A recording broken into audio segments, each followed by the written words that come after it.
Hi guys, it's Amy with Aim to Plan, and today we are here talking master planning.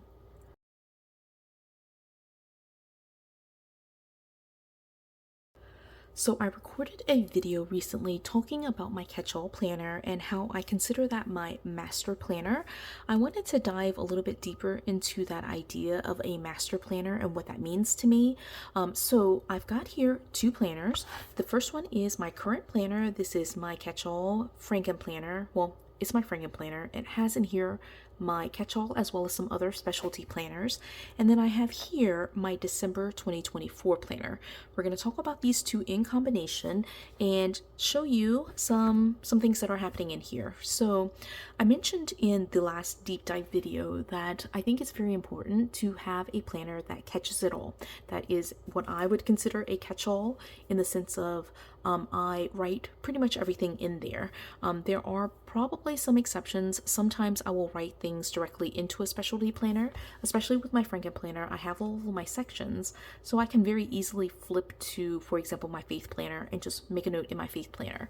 But I do, for 90% of my day, I do like to start off in my catch-all, write things in my catch-all, and then move it to my specialty planner.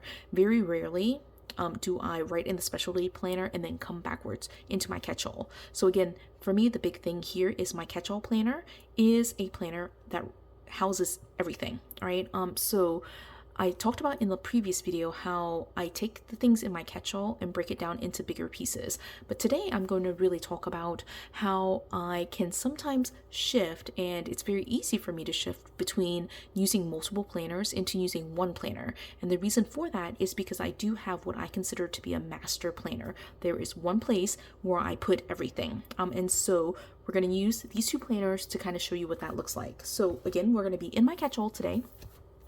I'm going to flip to just like a random, I'm going to try to find a random page. I'm just going to go here to the first. Okay, so this is just an example of how I use my catch-all. And so you can see here that I use it basically to log all the things that are happening in the day. You will see, notes to myself, things like I'm playing this game on my phone called Match Factory. I wrote that in here. Rose took a nap. I wrote that in here, right? I came from the world of bullet journaling, and so I like to just write everything down.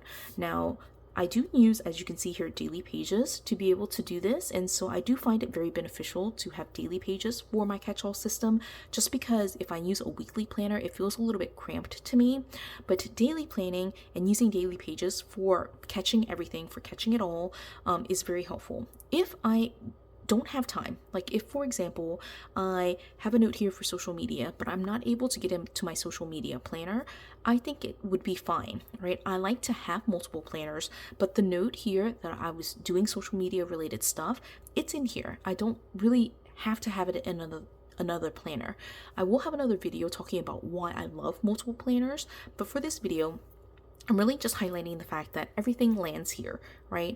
Again, there might be the rare instance where I'll write something in a specialty planner first and then it comes back here. And I might write it in a specialty planner and it never ends up here, but that is a very rare occasion. Almost always I start with my catch-all, right? There are, as I mentioned, some instances where I feel busy or am busy and don't have time to work in some of my specialty planners. A good example of this was last year in December when I decided that I was just not going to do any of my specialty planners. I was down to a single planner, this planner right here, and I used this single planner for all of my notes. And I wanted just to show to you like how it feels or what it looks like in comparison to like what a catch-all looks like when I am using it in combination with multiple planners, but also what my catch-all looks like when it's just a single planner, when it's the only planner I'm using for the month. And so I'm flipping to this section. Again, this is December 2024, and I have in here all of my notes. The only notes that I didn't include in here were, I would say, my home reference binder notes, things that I just use for reference material, and I didn't include in here my work notes for December. For December, I definitely had this for my personal system, but I had my work planner pretty much always. And so here, I track everything. So very similarly to my catch-all that I showed you earlier, you will see all of the notes and I just log it here. In this case, I am not using the daily pages, but I just kind of adapted it to be a daily page, and I didn't want to waste space, and I didn't use any stickers as you can see here, so I'm just tracking it by column, but it's literally the same type of information, right? You'll see things like tasks, you'll see I'm just logging random things that I'm doing. In the February page that I showed you, I had a time system. So just showing this to you here, right? I have a time system, and so I'm able to track things by time. Because I don't have that here, I just write the time next to it. Okay, so these are times, right? So military time, right? So this is 6 o'clock, 7 o'clock, 8 o'clock. So I do track the time. And then the other thing here is the way that I use this is, of course, I write all of my things. I log all of the things I'm doing. I take tasks. And usually I'll have like a journaling spot. Like I didn't fill in the journaling spot here, as you can see, but I'll have tasks and events, right? And because I don't have the 2 pages, I basically just log them together. So these columns are a mixture of tasks and events.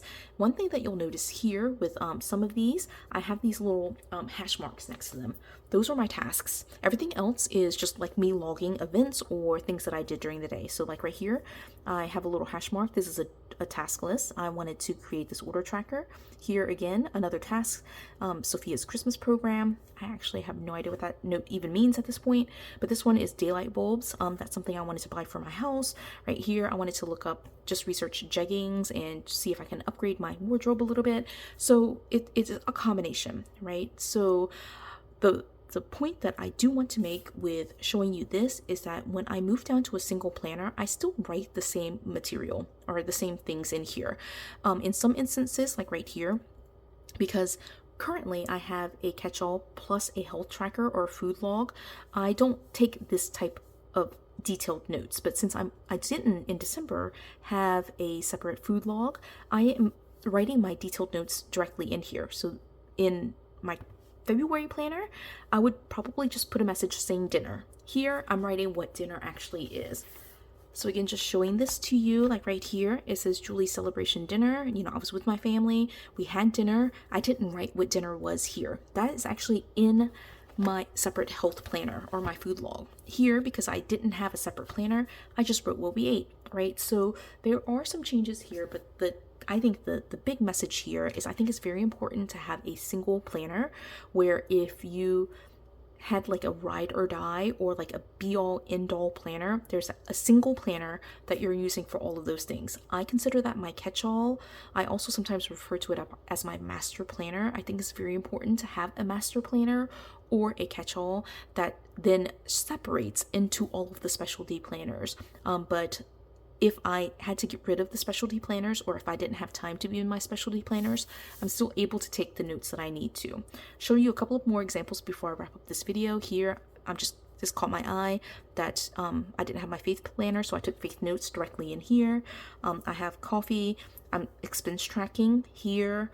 I had coffee. I had like events here. So all the things end up in here. So I just, again, wanted to show you really what it looks like to have a single planner, but also how that single planner, my catch-all, can be the source of events and tasks and things to log in specialty planners, but it doesn't have to be. All right, so that was this video, a deep diving into my planner. And again, the series is really all about me trying to explain my system, taking a slower walkthrough of my planner system and how I use it. So I hope this video is inspiring, helpful, explanatory, and gives you some idea for how I use my system.